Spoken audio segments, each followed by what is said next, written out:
Alright, so what's poppin', everybody? Welcome back to another Pokemon video, and today I have an interesting video that actually blew my mind when I found out about it, and I figured instead of me going through this and just keeping this all to myself and just waiting for it to be announced, why not put it out there for the people to digest and understand? That way we can be on one page when it does come out. So this is about, I guess, a discussion video regarding the Pokemon game coming to the Nintendo Switch either late 2018 or early 2019. I don't know. I don't know what these dates are looking like. A lot of people are saying 2018 because apparently there's like a survey going out from Nintendo of Europe, and it's kind of, I guess, slating, or it's kind of suggesting that the game is coming out to this year, is going to get announced this year. And remember, it is January as of this recording, so it's really early. It's really early. But with that being said, ladies and gentlemen, boys and girls, it's a discussion video regarding some old rumors. I'm talking about some old 2015 rumors that out of nowhere seem to make sense with what's going on regarding the rumors and the suggestion list of what's going on with the Switch title maybe 2 to 3 years later. And I'm kind of linking this all up, and like I said, you might think I'm pulling this out my ass, but just listen now. It's a discussion video. Let me know in the comment section below what you guys think about this, and hit the thumbs up, subscribe if you guys are new. You already know the deal. Y'all know what to do. But let's get into this. So does anybody remember those old Pokemon games or those old Pokemon names called Pokémon Plus and Minus? Now, for those who don't know, this is back when like X and Y was flourishing. Everybody bought the game, everybody bought a 3DS, everybody was playing the games legit. Oris was just about to come out, Oris was just about to make a wave, and out of nowhere, here are these rumors regarding these Pokemon games that have yet to be seen, yet to be implemented, anything. It was literally back in the day when everybody was so into the X and Y and getting hyped about Oris wave, and out of nowhere, here's this regular ass rumor, and we were dismissing it because it's like, what are you talking about? Oris is right there. Why would they, if they put out a whole new Pokemon game, why would there be like leaks about this stuff? And literally, here we are 3 years later. Here I am 3 years later, basically regarding the same themes that was going on at this time of this entire leak. So with that being said, I have some weird plot points, weird little I'm sorry for the desk hit, I'm sorry. I have some weird, like, little points that kind of, I guess, make sense into what's going on regarding the Switch title. It kind of makes sense, and it's kind of putting some stuff together. So Pokemon Plus and Minus were supposed to be these games that were set in Southeast Asia that regarded, like, the theme regarded around, what is that? It was old tradition and new exploration. And it was gonna have 3 starters, and obviously it was gonna be the same regular shebang. It was gonna have a legendary that was similar to like a lion, and it was one of those like Hindu lions. It was like, oh, it has multiple faces and whatnot, like a I forgot what it's called, like a Shifu lion or something like that. And then it was a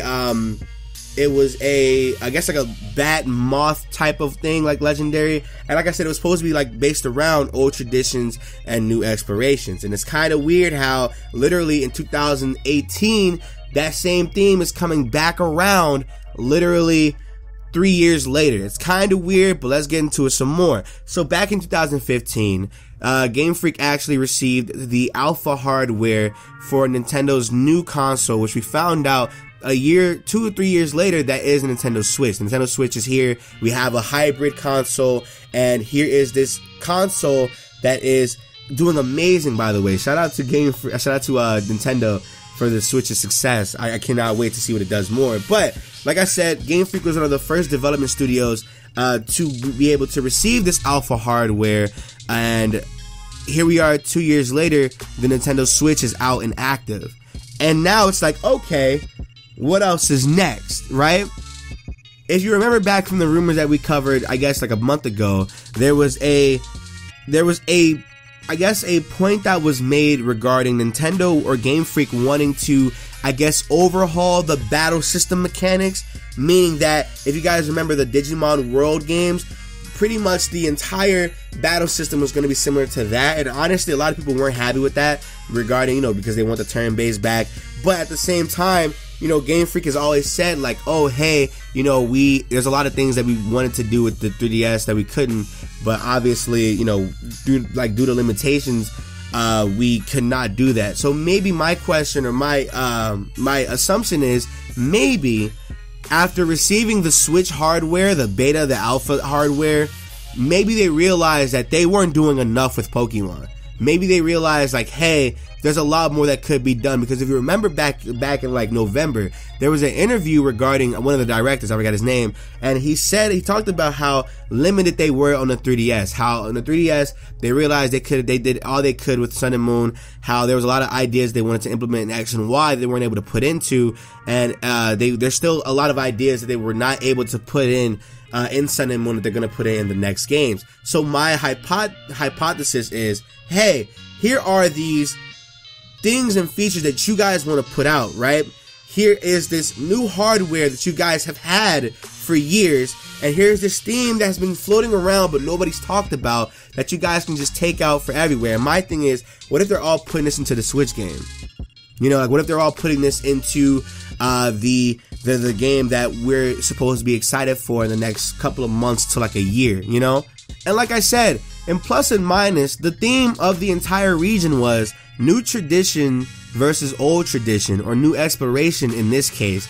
And it's kind of funny how, remember those leaks that we got like a month ago? Literally, those are the exact same themes, and out of nowhere, the only thing that's conflicting with this entire leak thing that I'm trying to like formulate is the fact that the location is different. So in 2015, like I said in the beginning of the video, the theme, or the region was supposed to be based off of Southeast Asia. And now in 2018, we're getting rumors about Spain or Italy becoming the next region we're gonna be exploring to. And my thing is, you know, Southeast Asia has a lot of like religious stuff, so maybe they switch locations to avoid like religious controversy, because there's a lot of things you can do with new traditions, or old traditions and new traditions. My thing is, you can't do that without breaking some type of like boundaries here. And a lot of things in Southeast Asia are traditional based off of their religion that's over there. So my thing now is, Spain and Italy is, I guess I want to say, is a more modern, I want to say it's like a modern-ish location with still some old traditions from back in the day, and it would make the perfect spot to feature this type of new region. And it's kind, like I said, it's kind of weird how, you know, certain similarities are making sense now. Like I said, you have the timing's just weird. Like I said, Game Freak was given the Nintendo Switch hardware 2 years later than it was supposed to be, like, I guess, announced or anything like that was supposed to be put out and whatnot. And I guess if you remember back in the day, it's kind of weird how, you know, the CEO of Game Freak said to himself, was like, yo, the Switch is not going to make it. And my thing is, he said that, but how did you know that? You know what I'm saying? They have to have like the hardware preemptively before any type of release, before any type of announcement, so that further proves the point, like, hey, we tried all that we could with this damn hardware, but it's not enough. It's like, okay, but here is the final edition of this. How do you like it now? Oh, okay, this actually has some promise to it. So maybe back in 2015, the actual Nintendo Switch hardware that we knew about now didn't exist, and it actually was trashed back in 2015. That's why Game Freak CEO was like, hey, this shit's gonna fail. And obviously, through time, they worked on the hardware enough that he soon find out that, hey, this actually has some promise to it, especially with the sales coming out. It's like, oh, okay, now it's time to put our face on the Nintendo Switch. And then, hey, like I said, Game Freak was always rumored to, you know, they always try to outdo themselves. You know, they always try to add some new type of features. And my thing is, can you blame them? You know, like I said, there was that one interview with the director back in November that he literally told us, like, hey, there's a lot of ideas that we could have put in X and Y, that we tried to put in X and Y, that we tried to put in Sun and Moon, and we just realized that we just couldn't do that. And remember, the hardware and these rumors were given out to people back in 2015. Pokemon X and Y came out in 2013, and we had like a little like small like dry year after that until Oris came around, and Oris was announced. This is like before Oris even like hit anywhere. And it's like, okay, Oris, like you found out, like we both know, Oris was there just to add exposition to the Mega Evolution and to hold us over to Sun and Moon. Now, Sun and Moon is completely different graphically from X and Y and Oris, and then Ultra Sun and Moon is basically the same, like a sequel thing, something to hold us over. Maybe they put out these games Or maybe they've been putting out, you know, Oris and Sun and Moon, or Ultra Sun and Ultra Moon, to hold us over for this this game on the Switch that has a lot of their ideas and a lot of their overhaul take on the actual games, and put it into this game right here. Like, think about it. Like, X and Y was a whole new wave of Pokemon. Like, it was a whole new thing. Sun and Moon was like the renaissance of it, because apparently it was quote unquote dead to some people. I don't get it, but whatever. X and Y was here, and then Sun and Moon was here. Oris was literally X and Y with a horn reskin, add a little bit of Mega Evolution to it, and there you go, there's the game.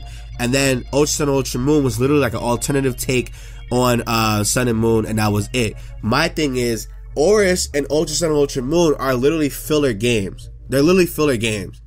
If you take those out, there's a humongous gap in between then. And if you remember back in the day, or if you remember back a couple months ago, he literally told us, like, hey, a lot of our new guys are working on Ultra Sun and Ultra Moon, and a lot of the older guys are working on the Nintendo Switch game. So now that the games are out, they've been done for like a good couple of months, even before the actual release. The entire team is on this game now, which actually, if anything, that proves the point that we might be getting this game a lot earlier than expected, because now you have the entire team out. Okay, so you have all these ideas coming into this game. You have all these weird times and these dates coming, and that's what's making me mad about this, is because that's where the big confusion comes in, is because these rumors came out like late 2014, early 2015, right? The Nintendo Switch didn't get announced until, 2016, 2017, and released in 2017. It has blown up. The Switch is blown up. It outsold the PS2. It was the #1 selling console of all time in the span of a year. What? This thing is blown up. And here we are in 2018, all these games coming out in the summer and in the fall, and it's like, whoa, pause. Where's this Pokemon game at? Obviously, Nintendo did say that they are going to be supporting the 3DS still, but as for Game Freak, they literally said Ultra Sun and Ultra Moon are going to be the last Pokemon games on the 3DS. Meaning, what other console is there? The console handheld hybrid that we're supposed to be buying for $300. And we're supposed to be getting a game, quote unquote, this year. It all makes sense. It all makes sense here. All these dates link up. You know, all these interviews that they've been putting out, all these words they've been trying to put out, it all makes sense to me. You know? And it's weird. It's so weird. And it's like, whoa. Once you put it that way, obviously there's a lot of stuff regarding Plus and Minus that I didn't speak on. If you want to look into those leaks, I'll put it in the description section below. You can read the entire thing yourself. But literally, it was supposed to be this region based off of old traditions and new traditions. Literally 3 years later, here we are with the exact same themes. The hardware that was given to Nintendo or to Game Freak back in 2015, a year later we found out it's a Nintendo Switch, or quote unquote the Nintendo NX. Remember that? The Nintendo NX, the hardware that we thought was going to be the next console, but here's the Switch now. You know, here's the hybrid now. You know, here are these ideas that he spoke about that we have yet to see implemented in any games because of the limit that the 3DS gave them. Here's the Switch with a far more superior hardware than the Nintendo 3DS, obviously. And here we are, 2018, 2019 in the year, ready to get a new Pokemon game on the Nintendo Switch. He literally confirmed it at E3. Hey, we're working on a Nintendo Switch console, or a Nintendo Switch game for the Pokemon games. That was damage control, yeah, but here we are, about to get it, you know. The only thing that's different, and you can subject this to change, and the only thing that's different is the location. Like I said, back in the day, they were supposed to be literally about Southeast Asia. Now it's Spain and Italy that everybody's saying is going to be in. Southeast Asia's traditions are based off of their religion. Game Freak has had a bad history regarding religion, regarding all these things, and all these legendary things, folklore legends and whatnot. And I'm pretty sure to avoid that, you know, to avoid that, they probably switched locations to Spain or Italy, you know. It all makes sense here. So, with that being said, I think that's going to be the end of that. Like I said, all this is speculation. All this is, I guess, me just brainstorming a lot of things. Let me know in the comment section below what you guys think about it. Hit the thumbs up, subscribe. If you guys want to know more about Pokemon Plus and Minus, in the description section below, there will be a link to the actual official rumor. Like this is where it like came up out of nowhere. This is where it showed up. It's literally on there right now. You can go look for it yourself. Like I said, there's a lot of stuff that I left out regarding the Pokemon Plus and Minus, because obviously it was just the starters and the certain like scenarios regarding how this thing's supposed to work. But now we're here, 2018, new Pokemon title is supposed to come out. I actually cannot wait for this to come out. But let me know what you guys think about this little rumor, speculation, theory in the comment section below. And that's going to be it for me. Bye guys, love y'all.